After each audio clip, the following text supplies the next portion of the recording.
Yoso Bhagava Dhamma Sambuddho Svakato Yena Bhagavatam Dhammo Supatipanno Yasa Bhagavato Savaka Sangho Dhamayang Bhagavantang Sadhammang Sasanghang Imehi Sankare Yatarahang Aropitehi Vipujiyama Satuno Bhante Bhagava Sutira Parini Gotopi Bhajima Janatanukang Vamanasa Ime Sakare Dukatapana Karabonte Patigan Hatu Amhagam Dikaratang Vitaya Sukhaya Arahang Sama Sambuddho Bhagava Buddham Bhagavantang Abhivati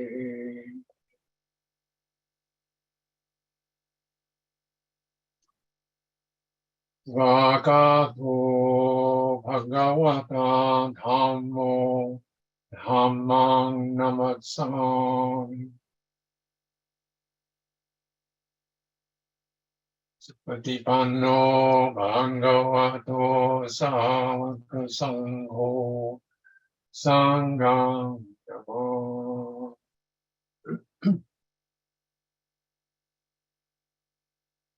Vandamayam Buddhasa Bhagavato Apupavakanamakkarang Roma Se Namo tassa bhagavato arahato samma sambuddhassa. Namo tassa bhagavato arahato samma sambuddhassa. Namo tassa bhagavato arahato samma sambuddhassa.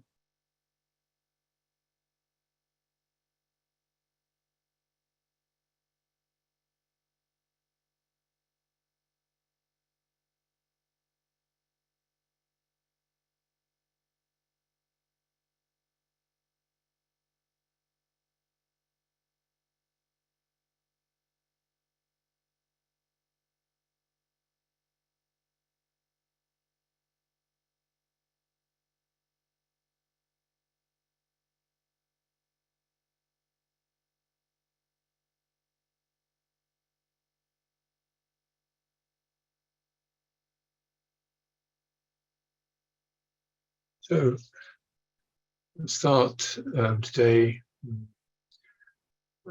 entering the Vihara, the Brahma Vihara. So, Brahma Vihara associated with goodwill, kindness, compassion, appreciative joy, and equanimity. So, these are forms of basic heart energy, heart willingness, heart openness, heart healthiness. If the heart is healthy and open, the Mahachitta, great chitta, then this is the stuff that comes out of it. And it's a relational organ, relational form of consciousness, the heart. These are much more than just ideas. These are energies you can feel toning up in your body. As they become strong, you can be so gladdened by them and uplifted. And actually there's immense shifts in one's psychology and emotional welfare. It's extremely healthy. Without this, in fact, life is very unhealthy because we're not getting these rich fluent energies streaming through our heart, affecting our psychology and affecting our body. People die of broken hearts, get sick with depression, get twisted with anger, get knotted with anxiety. So these are definitely prevalent problems in the world today. So how do we enter this vihara? It's called a vihara. A vihara is an abiding place. Let me just say, this is not just something you do, it's something you enter. You open the door. And so one way of opening the door is to put aside the measuring mind. The measuring mind is often dominant for people because that's how we organize our lives. Tomorrow, this big, he's that, want one of these, very much object definition, and with a lot of comparisons over which one is better than which could be. It also projects what could be. This could be that, and it could be this, and he could be like that, and I wish he was like that. The measuring mind, I wish I was like this, I'm not really that, and I could have been this, but I used to be that, and now I'm this sort of stuff. So this drives people pretty much crazy, and it confuses the heart, because all these are abstract realities.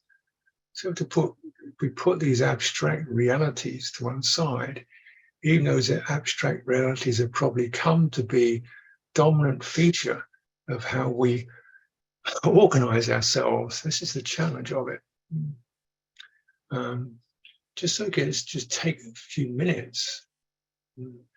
Time, no time. No, how good. No, got to make this work. No, not that. How do we open the door? We recognize this quality of goodwill that is around in our world, in our cosmos. So we touch into something that's directly and personally felt, such as any act, any gesture of goodwill, of kindness, of compassion, of sensitivity that's been directed towards yourself. Any of it, one smile, one helpful gesture, one act of goodwill. Linger upon it till you go beneath the act into the quality that act demonstrated. Quality. And how if you focus on the quality, person inclining for your welfare in some small way, and let yourself open to that and be touched by it and linger in it. And if you forget it, bring it back again and linger in it. If this was just for 3 seconds of goodwill, doesn't matter, we're not measuring. Notice that quality. Notice it, feel it, sense it.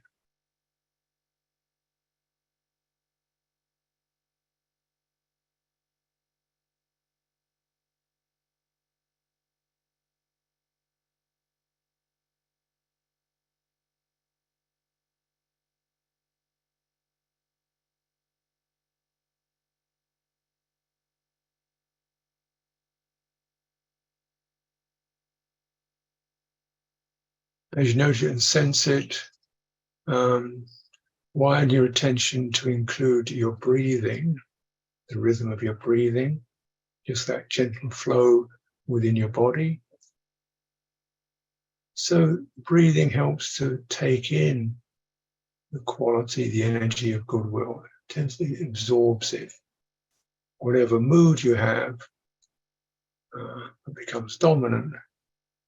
Your breathing picks that up and amplifies it. And naturally that can occur with fear or anger, and now we're amplifying, saturating, absorbing goodwill into our breathing.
You can even let the action, the memory of the action, fade into the background and just focus on the quality of receiving goodwill, the effect of it in terms of the body, the heart, and let that saturate the psychology.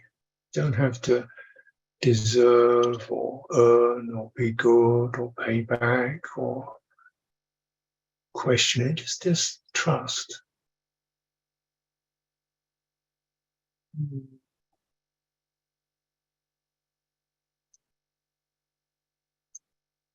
Let it steady.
And maybe you get an interest in how could you share that? How could that be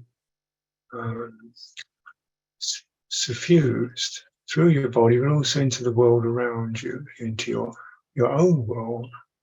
That is, the people you have contact with. This can be alive, or dead, many years ago, or 10 minutes ago. Could be an aspiration for the future. May she be well. Any image, any person who can appear inside your vihara, near or far, great or small, alive or dead. It's holding that perception in the heart of goodwill.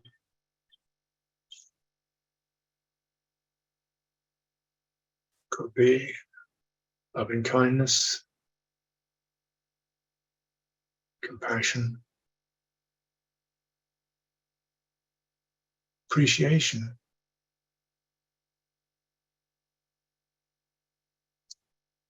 Or the kind of equanimity that's trusting, says up or down, just a change, doesn't change the openness of the heart. Whether it's going up or down or near or far, understanding, misunderstanding. We don't step outside the vihara.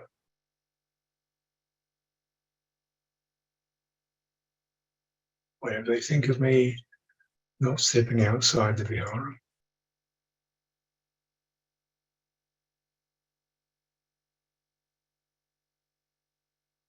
This is a safe place, a healthy place.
And when you establish that right relationship with the people within your vihara, anyone, or even aspect of yourself,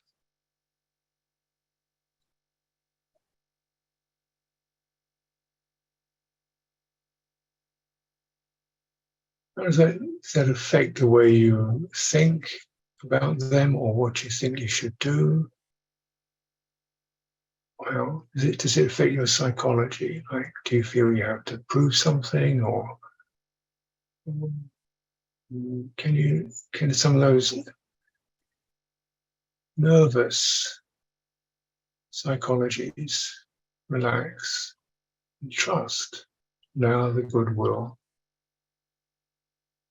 to guide how you want to speak, act, and think? What's useful? What's thinking from within the vihara?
Okay, so let's gently rise into this screen time again, this interactive, discursive experience when I'll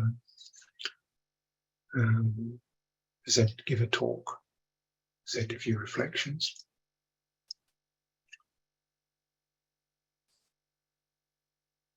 Brahmachaloka Dipati Sahampati Kantanjali Anadiwaram Ayachata Santida Sata Parajakajatika Ese tu Dhammam Anukampimam Pajang.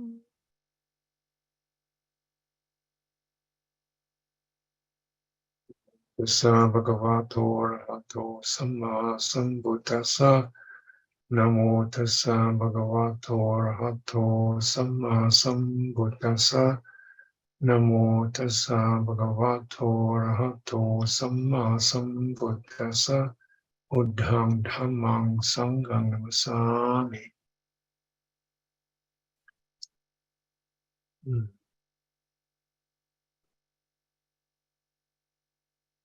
So reflecting on goodwill as it's held to be the initial arising of the mind from stillness into engagement. It's the initial arising from deep stillness, quiet, release, initial arising in inclination is a heart opening. And we can see this in the example of the Buddha, realizing Nibbana. And then this first engagement comes with this sense of anukampa, which means empathy, sympathy, empathy for other beings. So sense of rising of mutuality into the world of mutuality. There are other beings here who have little dust in their eyes. So they are available. The world of mutuality, of interaction, of potential engagement arises in that person's awareness. Okay, so without arising, there's a sense of, well, how does one help? So this is the kind of historical, mythological, if you like,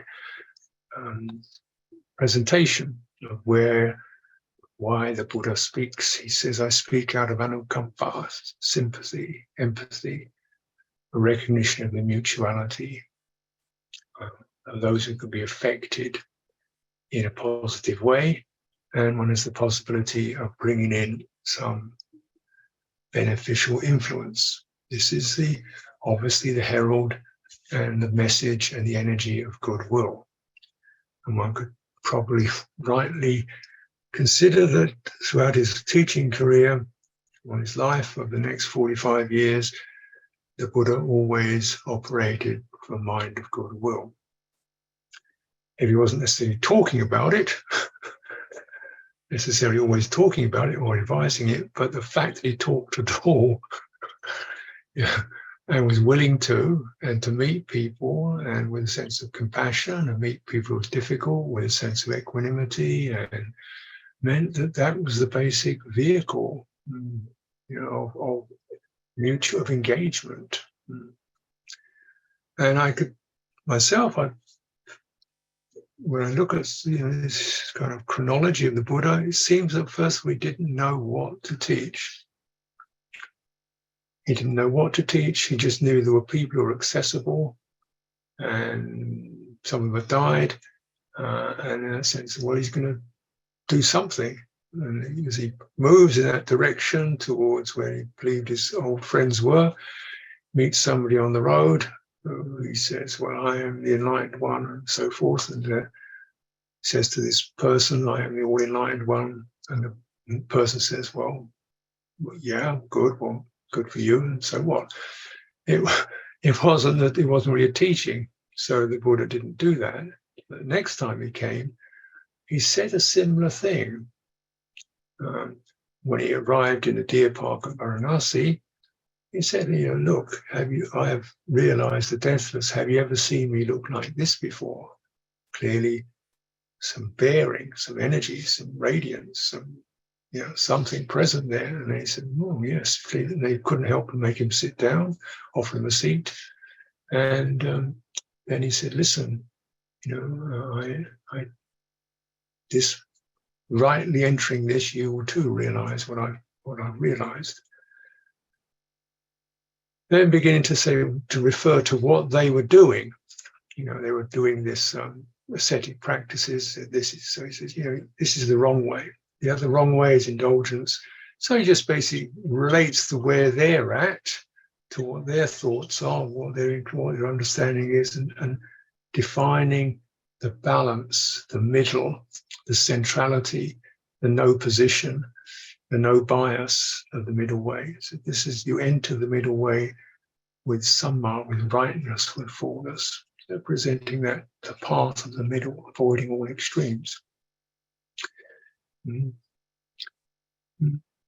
So it's just a beautiful presentation of the power and the interest of goodwill, because goodwill is not about measuring rights and wrongs, coming up with ideologies.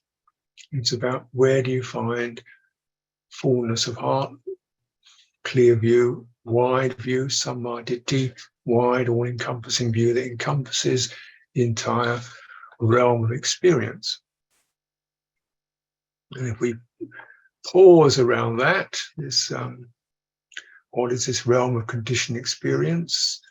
It's a realm which ordinary person sees as myself is one part of it, and everything else is the other part of it. It's a duality. I am one thing, everything else is out there. So and then I can do things. And in this duality, there's ignorance, suffering, and conflict. Because the relationship between myself and the world is not a mutually engaging one. It's I want, I don't want. It's an imposing of wishes and desires and fears onto a world that always remains somehow beyond us. And this is actually the wrong view. Embracing the cosmos you begin to enter into this realization. The Buddhist presentation of the cosmos is continually co-arising factors. It sounds sort of stark, but if we even say, okay, what is this experience myself? And we recognize, well, just even this very body arises dependent upon parents in the past, but also dependent upon air,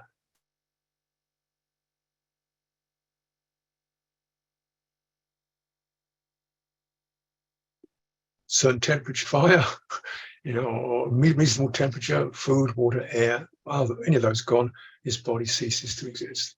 So this continuing body is a continuing co-arising within a realm of elements, and you can't separate those elements from the body. And as the body is actually taking in air, is moving air, water, and energies through itself. So it's really, it looks separate, but it actually isn't. It's a manifestation of the universal elements and the energies, the life force that runs through them. Which again, we tend to think myself as separate from everything else, but actually everything else is alive too. And if we take, so that's the grossest form of separation. And we even take our mind, we think, well, my language belongs to the culture that I was born in. What I see is dependent upon something to be seen, having a pair of eyes that work, and consciousness arising. So there can't be any seeing without something to see. There can't be anything seeing without the experience of visual consciousness. So even the very fact of seeing anyone depends upon not just the person or the organ of the eye, but the act of consciousness. So we don't actually see things, we experience the seeing of things. We don't see things, we experience the seeing of things. And how we see things is also conditioned upon our tastes, preferences, what we choose to see, where our blind spots are, and where our attention goes. So a botanist will see a tree in a very different way from a lumberjack. Clearly, a simple example. So these filters of perception and inclination kind of also contribute to what we see. And if we come, right, so our inclinations, our interests, our biases will affect what we see and how we see it, and that affects how we can act towards it. Do we act in a hostile way, or a greedy way, or a callous way, or do we act with a heart of goodwill?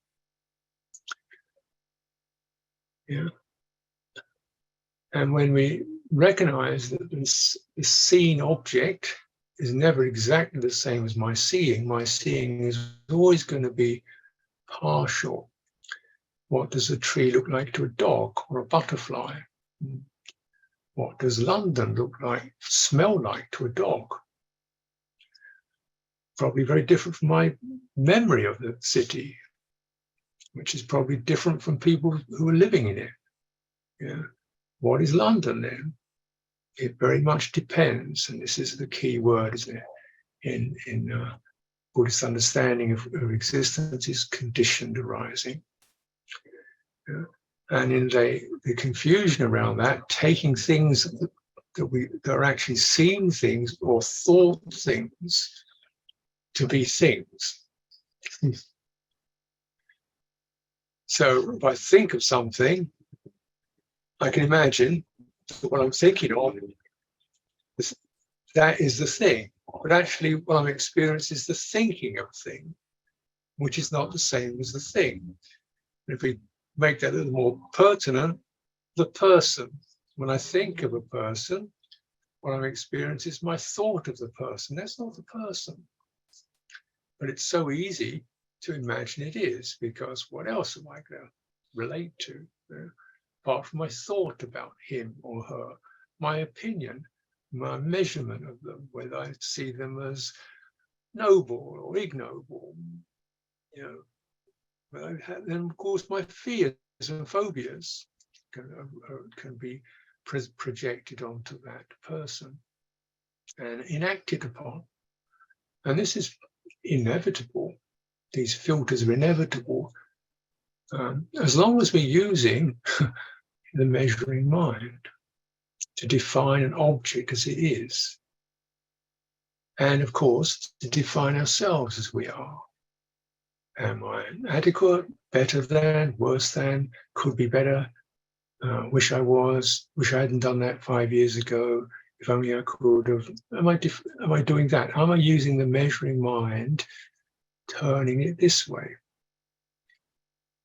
And what kind of identity gets created through that conditioned action?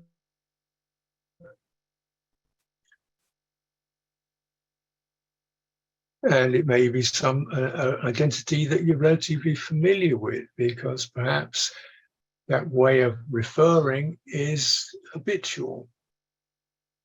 That act of the measuring mind is programmed. What does it get programmed by? Measurement. How good one was at school, how tall one is, how strong one is, one's physical appearance compared with the ideal model. What other people say of me, what my parents thought of me, how I operated this way, how I was measured. So all that measuring activity, internally, externally, by myself, by others, becomes my identity. My identity becomes the sum total, any time, of measurements done by the measuring mind. And in that, experience of the heart is constrained, agitated, uncertain. Am I this? Am I that? How could I? What should I be? Can I be? What, insecure. Therefore, I want to get something to make it feel better. I want to get something to make this sense of self feel more happy and comfortable. We might then refer again to the measuring mind. It says, look out there, get one of those, buy one of those, be with this, get one of those, So again, it goes out seeking something. Or the measuring mind would go in, wouldn't say, get rid of that worry, get rid of that anxiety, that sort of rather abrupt temper that you have, that should be stopped. That agitated craving that comes up, and then stop doing that. I mean, isn't that correct? Isn't that a good idea? It's an idea, and it's not a bad idea, but it's not a practical. It has no remedy. There's no remedial quality. There's nothing to offer apart from measurement. There's nothing to offer apart from measurement. And what one begins to recognize, I think particularly when you notice it in others, people, you think, oh, she's pretty good, she's an agreeable person, and they find fault with themselves because they think they're not good enough, or they think there should be another way, or they think you don't like them, or their measuring mind occludes your sense of goodwill and appreciation.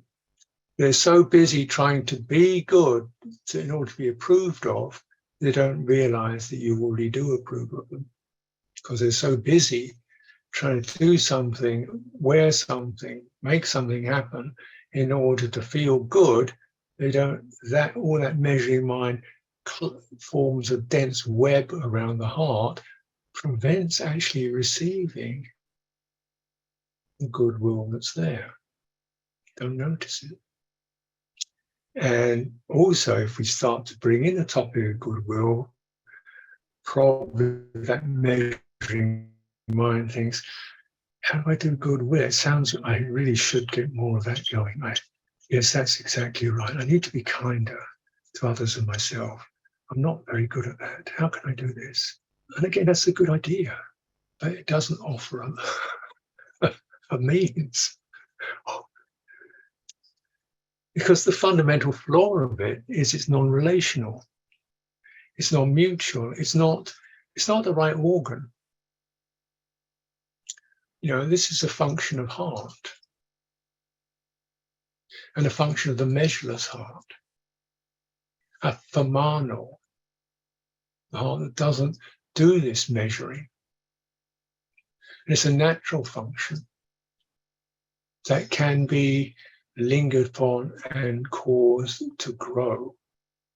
Yes, it can be developed. Yes, it should be developed. But your measuring mind is not capable of doing it.